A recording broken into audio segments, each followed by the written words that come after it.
Masih membahas sistematika filsafat karangan Sidi Gajalba. Memasuki bab kedua, peranan filsafat. Sumber filsafat.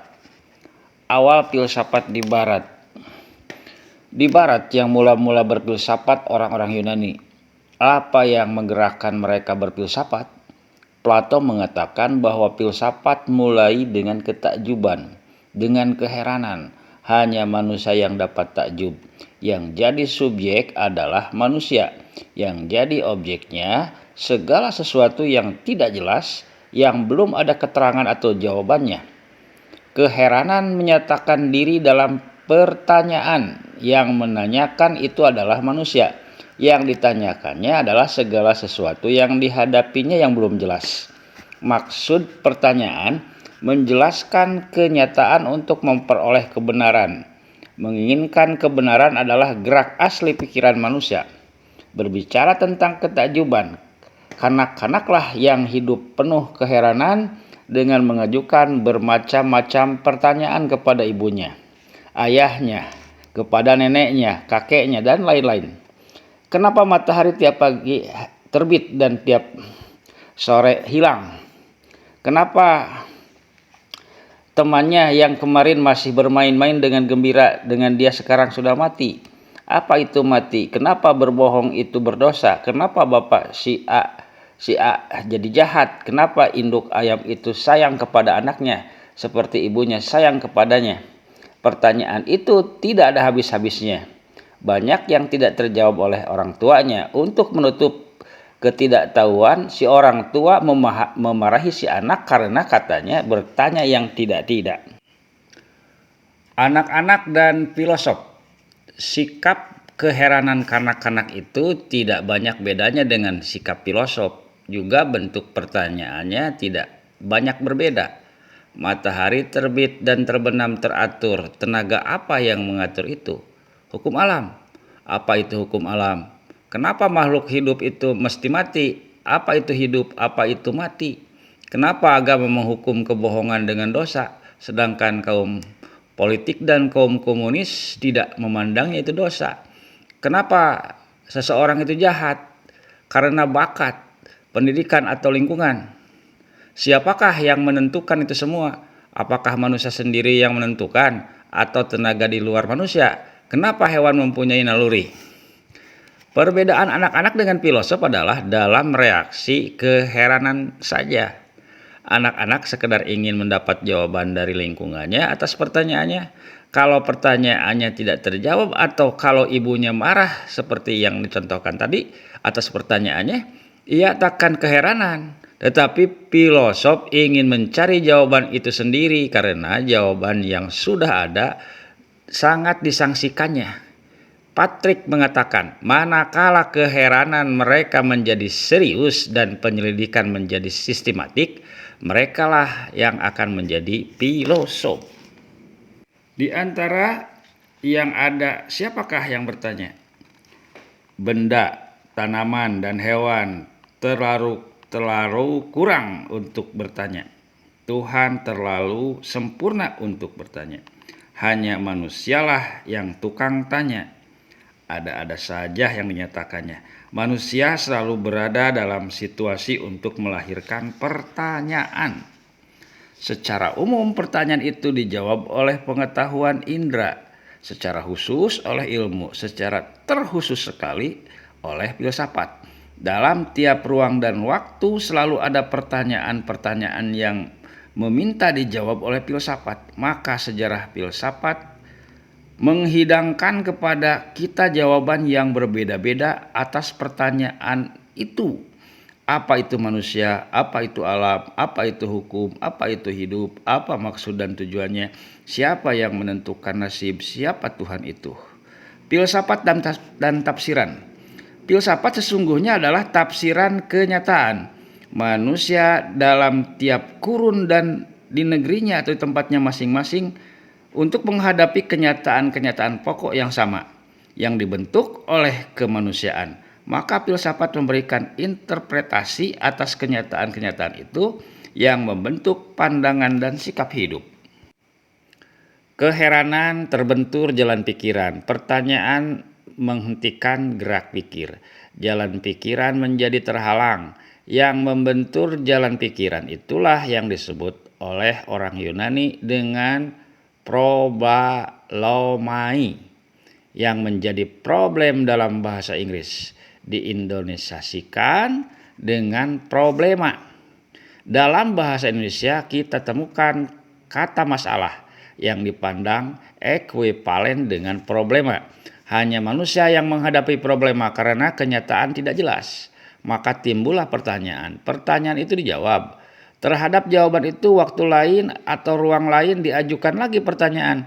Pertanyaan itu dijawab, jawaban itu dinyatakan lagi. Demikianlah seterusnya sejarah filsafat dan sejarah ilmu dalam geraknya mencari kebenaran.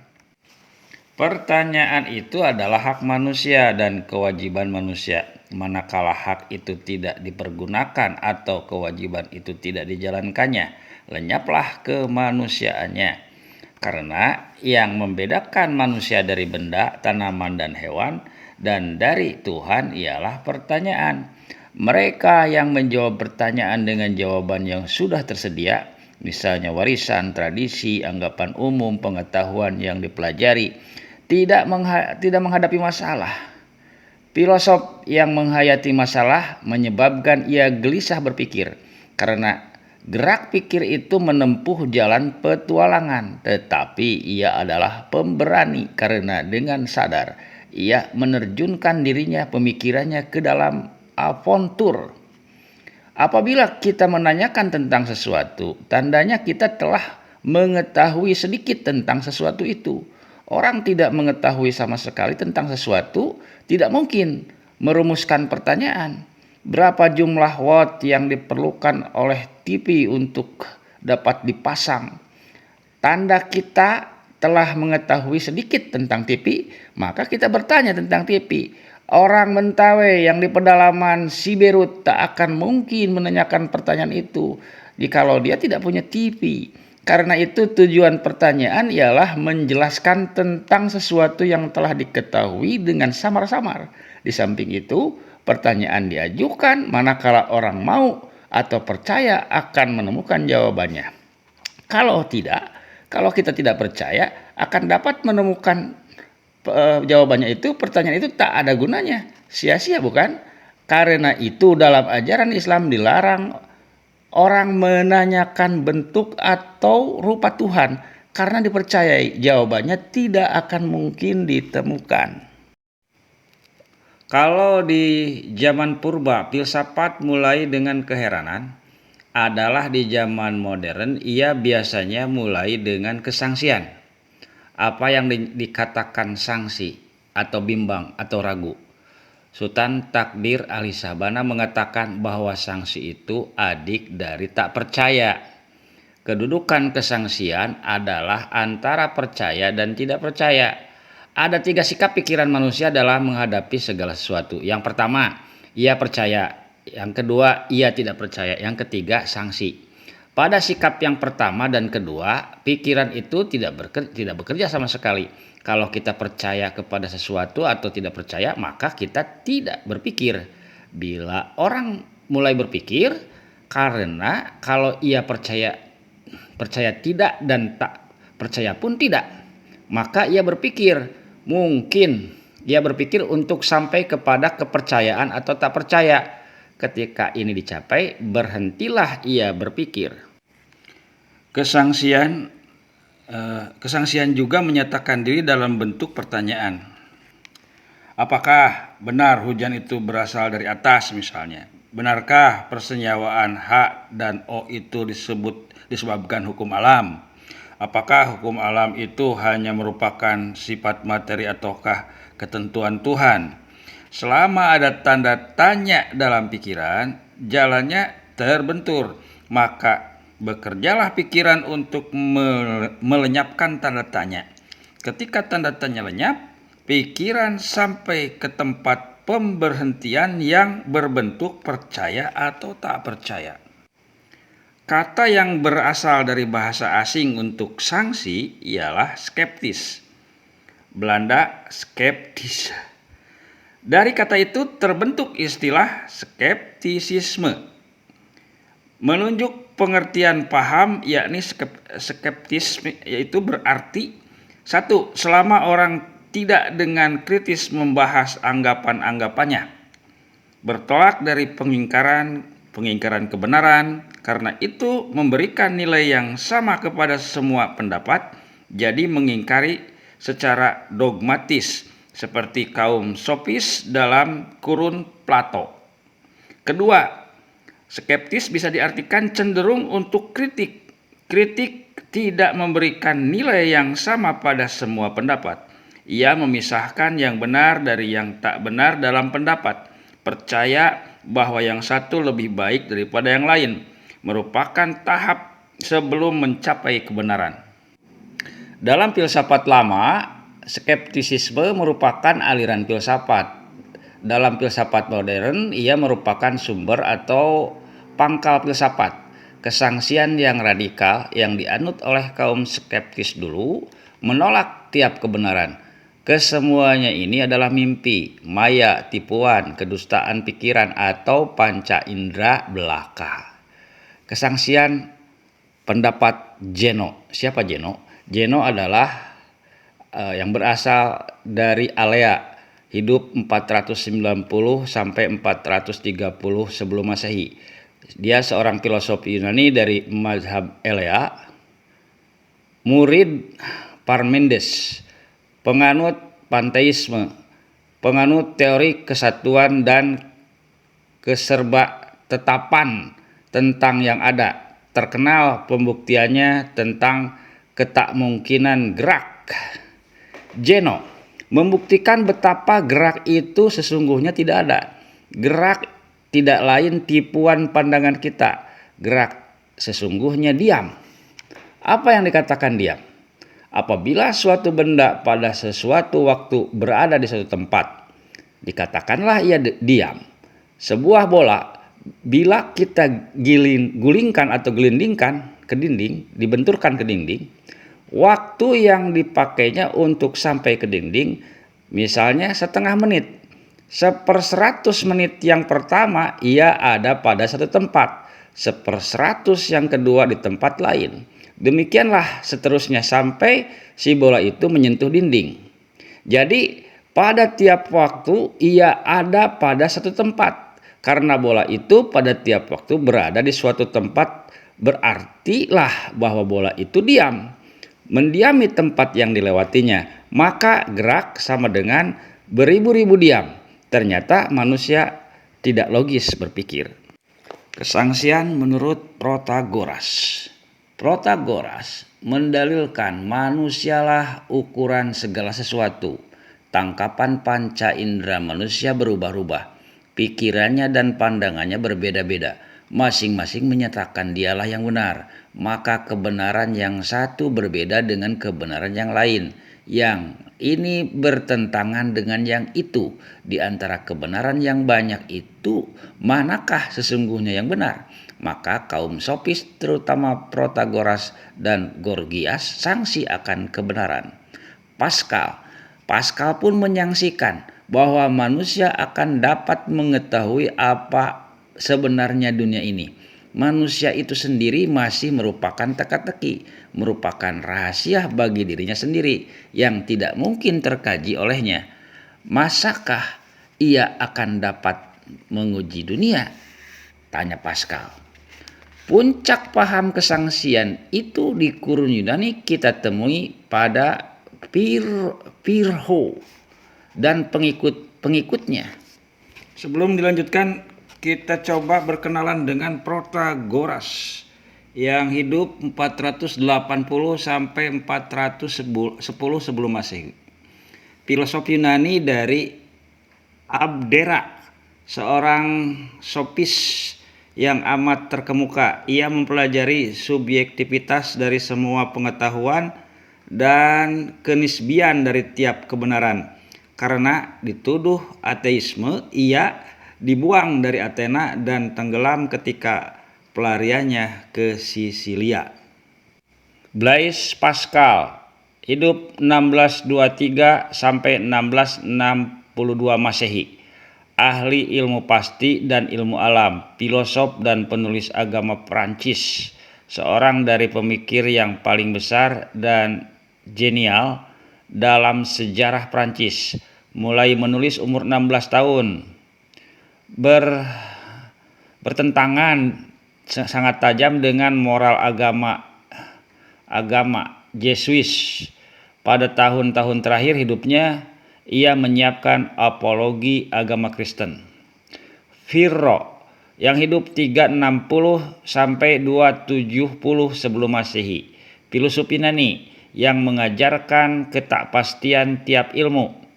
Pergi ke India dengan Iskandar Zulkarnain, mendirikan mazhab kesangsian yang bertolak dari pemikiran bahwa pengetahuan tentang sesuatu tidak mungkin. Semua dapat disangsikan. Kadang-kadang skeptisisme diistilahkan dengan namanya Pyrrhonisme. Mereka semua disebut kaum skeptis.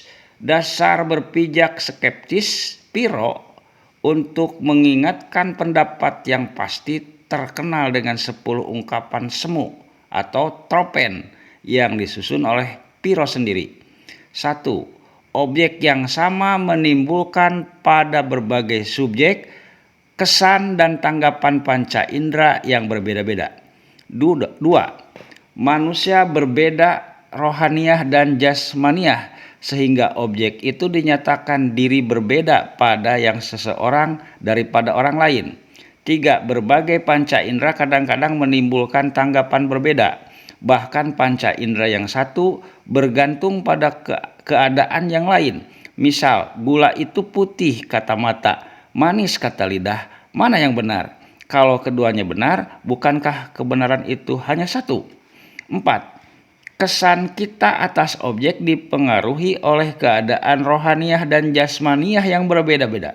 Misalnya, kopi yang saya minum setiap pagi yang saya rasa manis menjadi pahit ketika saya sakit.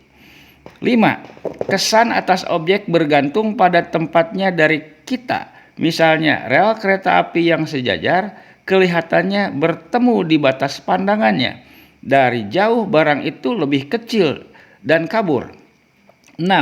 Kesan sampai kepada kita melalui saluran atau pengaruh udara, cahaya, dan warna. Misal, fatamorgana adalah permainan udara dan cahaya saja.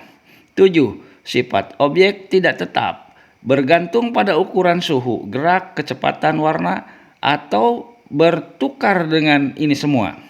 8. Kesan objek berbeda-beda tergantung pada segar atau sudah lama, biasa atau luar biasa. Misalnya ketika ayah meninggal saya menangis. Sekarang ketika ingat akan kematian, saya tidak merasa apa-apa lagi. Hilang rasa karena udah biasa. 9. Sifat objek hanya relasi yang satu dengan yang lain. Ia dapat bertukar saban waktu. Misal, yang Tuhan tunjuk sebagai sebelah kiri, bagi saya sebelah kanan. Yang bagi kaum komunis baik, bagi kaum agama jahat. 10. Kebiasaan, hukum, tanggapan agama dan anggapan berbagai orang dan bangsa berbeda-beda, sehingga kebenaran dan ketepatan tentang segala sesuatu tidak dapat dikatakan. Dengan dalil tersebut, Pyrrho dan pengikutnya menyaksikan segala kebenaran. Tetapi kesangsian radikal akhirnya bunuh diri. Apabila orang menyaksikan tiap-tiap kebenaran, akhirnya ia percaya juga kepada kebenaran. Akhirnya ia harus berkata, hanya inilah kebenaran, yaitu kebenaran itu tidak ada. Apabila semua tidak benar, ia harus pula mengakui bahwa apa yang diucapkannya itu, semua yang tidak benar itu maksudnya, juga tidak benar. Apabila apa yang diingkari si penyangsi itu tidak benar, maka skeptisisme bunuh diri. Terpaksa juga ia akhirnya mengakui adanya kebenaran. Pada filsafat lama, kesangsian itu merupakan aliran akhir filsafat, sehingga terbentuklah aliran kesangsian. Pada filsafat modern, ia merupakan awal filsafat. tiap kebenaran disangsikan sampai pada satu titik tertentu di mana kesangsian itu lenyap. Ditemukanlah kebenaran, berhentilah pikiran, tersusunlah sistem pengetahuan yang menghasilkan kebenaran dengan berpikir, yaitu suatu filsafat. Kant atau Immanuel Kant mengatakan kesangsian tidak mungkin keadaan yang tetap. Ia hanya dahan dan tempat berpijak sementara untuk mencapai tingkat kebenaran yang lebih tinggi.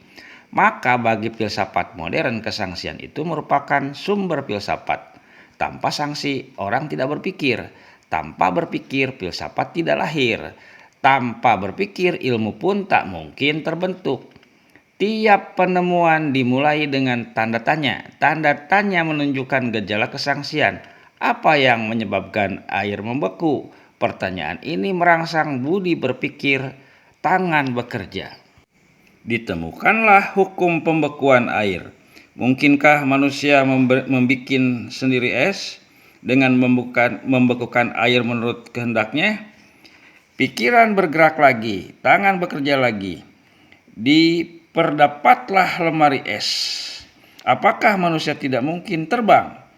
Diperdapatlah pesawat udara. Apakah benar bulan tidak mungkin didatangi seperti anggapan selama ini? Maka sarjana-sarjana Amerika membuat Apollo untuk membuktikan anggapan itu tidak benar. Selanjutnya, bagaimana mewujudkan kedamaian, kebahagiaan, dan milik yang merata, kenikmatan hidup di dunia, membina keselamatan setelah mati? Siapakah yang menentukan nasib, manusia atau Tuhan? Benarkah ada Tuhan itu? Benarkah kejahatan itu ada? Benarkah pula ada kebajikan? Bagaimanakah seharusnya menyusun sosial, ekonomi, politik, dan kesenian? Pertanyaan-pertanyaan itu merangsang pemikiran filsafat mencari jawaban. Berpikirlah hati-hati dan sistematik tentang masalah-masalah fundamental yang mengenai diri kita sendiri, laku perbuatan, dan dunia dalam mana kita hidup dan akhirat yang merupakan ujung kehidupan. Terbentuklah beragam aliran filsafat, sebanyak filosof yang memikirkannya. Apabila kita menyaksikan suatu aliran filsafat, maka kita pun berpikir untuk menyusun alasan-alasan tentang ketakbenarannya. Di samping menyusun pengetahuan baru yang kita anggap benar, terbentuk pula lah suatu filsafat. Filosof berikutnya mungkin menyaksikan pula filsafat kita ini, paling tidak menganggapnya kurang sempurna, maka lahirlah filsafat-filsafat baru. Demikianlah sejarah filsafat adalah sejarah perkembangan pikiran manusia. Dapat pula ia dikatakan sejarah kesangsian manusia dalam usahanya mencari kebenaran dan demi kebenaran berikutnya. Jalan sejarah filsafat tidak selalu lurus, kadang-kadang ia berbelok-belok kembali ke belakang. Teori yang sudah ditinggalkannya diulanginya lagi dengan pandangan-pandangan dan tafsiran-tafsiran baru. Tidak mungkin demikian sejarah ilmu yang selalu bersifat maju. Teori yang sudah ditinggalkannya tidak akan dijamahnya lagi. Dan dalam sejarah pengetahuan manusia, filsafat dan ilmu itu selalu berdampingan, bahkan berkaitan. Maka kita khususkan pembicaraan mengenai filsafat dan ilmu, hubungannya, perbedaannya, dan persamaannya di lain waktu.